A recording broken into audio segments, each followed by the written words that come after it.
না, এবার বেরিয়ে পড়ো, অনেক দূরের রাস্তা, অনেক দূর যেতে হবে তোমায়, আর দেরি করো না। কিন্তু গিন্নি, আমার যে যেতে ভালো লাগছে না, মন খারাপ করছে খুব তোমার জন্য।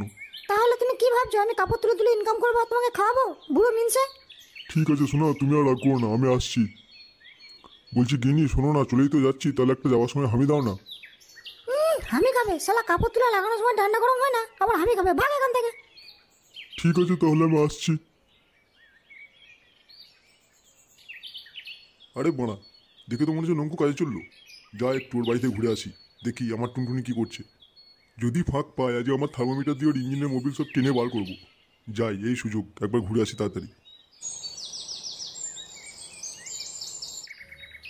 চল চল পল্টু, ওই সামনে চায়ের দোকানে দেখা যাচ্ছে, ওখানেই যাই চল।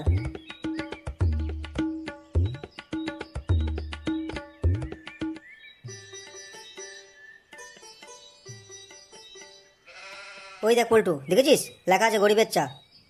বল্টু এই দোকানটার কথা বলেছিল, বলছিল একবার চা খেলে ভুলতে পারবি না। চ দেখি কত করে চায়ের কাপ নেই। আরে দাদা, তোমার চা তো ভাইরাল হয়ে গেছে গো, সব জায়গায় মুখে মুখে তোমার চায়ের দোকানের নাম আসছে। কী হলো দাদা, কিছু বলছো না যে? দেখেছিস পল্টু, মানুষ একটু ভাইরাল হয়ে গেলে তার ভাবটা চেঞ্জ হয়ে যায়। এতবার করে বলছি, কোনো কথা বলছে না। আরে ফুটো, বলবে বলবে, হয়তো কানে একটু কম শোনে, একটু জোরে বল, তাহলে দেখ শুনতে পাবে। দাদা বলছি, তোমার চায়ের দাম কত করে? তা তোমরা কী চা খাবে, দুধ চা খাবে না রচা খাবে? আমরা দুধ চা খাবো। ও দুধ চা খাবে, তা কাপে খাবে না ভাঁড়ে খাবে?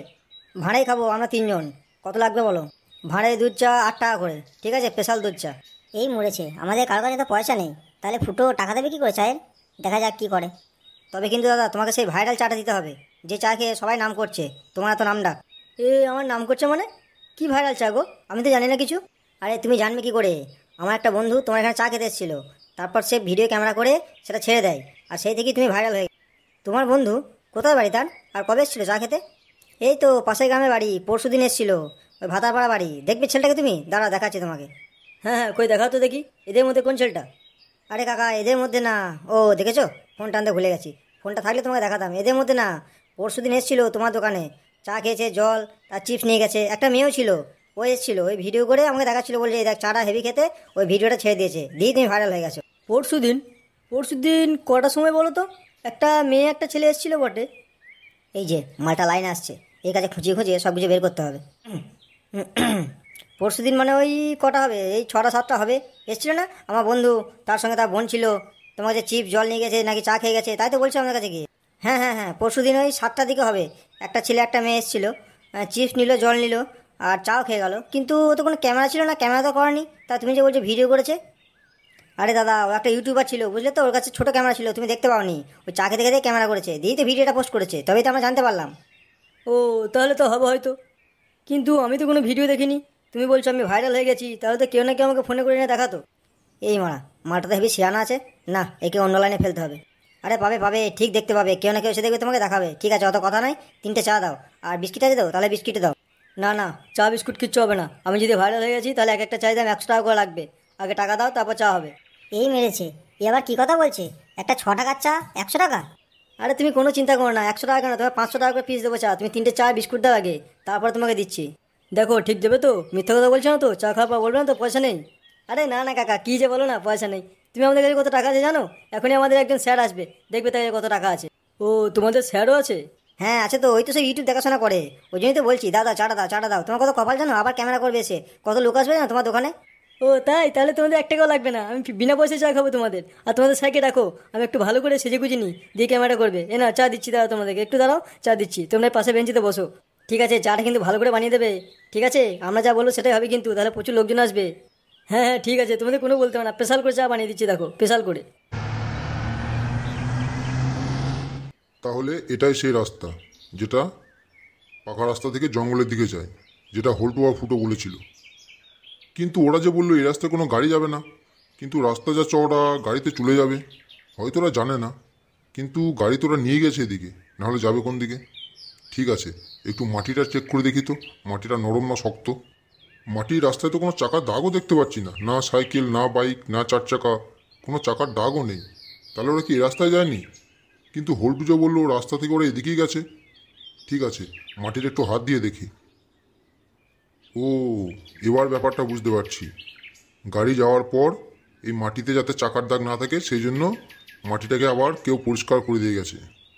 তলায় তলায় এত কিছু, তার মানে হোল্টু কথাই ঠিক, গাড়ি এদিকেই নিয়ে গেছে। কিন্তু বাপধন, তুমি তো জানো না, যতই মাটির রাস্তা পরিষ্কার করো, গাড়ির চাকার দাগ সে থেকে যাবেই, সেটা তুমি যতই ঢাকা দেওয়ার চেষ্টা করো। শাক দিয়ে কোনদিন মাছ ঢাকা যায় না বাবা। যাই হোক, তার মানে এটা শিওর যে গাড়িটা এদিকেই গেছে। কিন্তু এবার একটা জিনিস দেখতে হবে যে গাড়িটার রং কী রং ছিল, সেটা খুঁজে বের করতে হবে যে গাড়িটা কী রঙের ছিল। ওটা ছাড়া খুব মুশকিল। আর গাড়ির নাম্বারটা কী ছিল ওটা কাউকে দেখে, ঠিক আছে একটু সামনে এগিয়ে যায় তো দেখি আর কিছু ক্লু পাওয়া যায় কি না। কিন্তু আমি ভাবছি ওদেরকে কি ওখানে ছেড়ে দিয়ে এসে একা যাওয়াটা ঠিক হবে, না ওদেরকে সঙ্গে করে নিয়ে আসবো। ঠিক আছে, একটু সামনে একাই হেঁটে যাই তো, তারপর দেখি যদি সেরকম কিছু বুঝতে পারি তাহলে ওদেরকে শুধু ডেকে নিয়ে আসবো। ওদেরকেও তিনজনকে, বাচ্চা ছেলে একা রেখে দিয়ে আসা ঠিক হবে না, সঙ্গে আমি থাকলে ওদের একটু সাহস বাড়বে। আর আমার সঙ্গে যদি ওরা থাকে তাহলে কোনো বিপদ আপদ হলে ওরাও হেল্প করতে পারবে। যেহেতু সদাশিবকে আনিনি, ঠিক আছে প্রথমে একটু এগিয়ে যাই, তারপর দেখছি কী করতে পারি।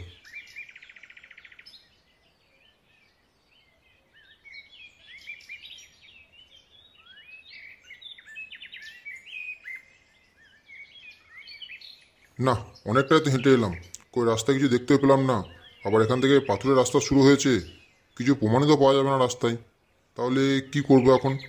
খুব ভুল হলো মনে হচ্ছে। ওদেরকে সঙ্গে নিয়ে এলে ভালো হতো, চারজন থাকলে একসঙ্গে গল্প করতে করতে হাঁটা হতো। একা তো হাঁটতে হাঁটতে অনেকটাই চলে এলাম। আশেপাশেও তেমন কিছু দেখতে পাচ্ছি না, কোনো ঘর বাড়ি। ওই তো, ওই তো একটা ঘর ঘর দেখা যাচ্ছে মনে হচ্ছে সামনে। হ্যাঁ হ্যাঁ, একটা ঘরই তো দেখা যাচ্ছে। জানলা দরজাগুলো সুন্দর, কিন্তু সব বন্ধ কেন? দরজা জানলা সব কিছুই বন্ধ, আশেপাশে কিচ্ছু নেই, শুধু একটা ঘর। যাই আগে একটু দেখে আসি। কিন্তু একা যাওয়া কি ঠিক হবে? ঘরের মধ্যে যদি লোকজন অনেক থাকে, নাকি ফুটো দেখে নিয়ে আসবো? না, প্রথমে একটু আগে গিয়ে বাইরে থেকে কিছু শুনে আসি, দেখি ঘরের মধ্যে কেউ আছে না ঘরটা ফাঁকায় কেউ নেই। আগে সব কিছু দেখে শুনে তারপর ওদেরকে নিয়ে আসবো।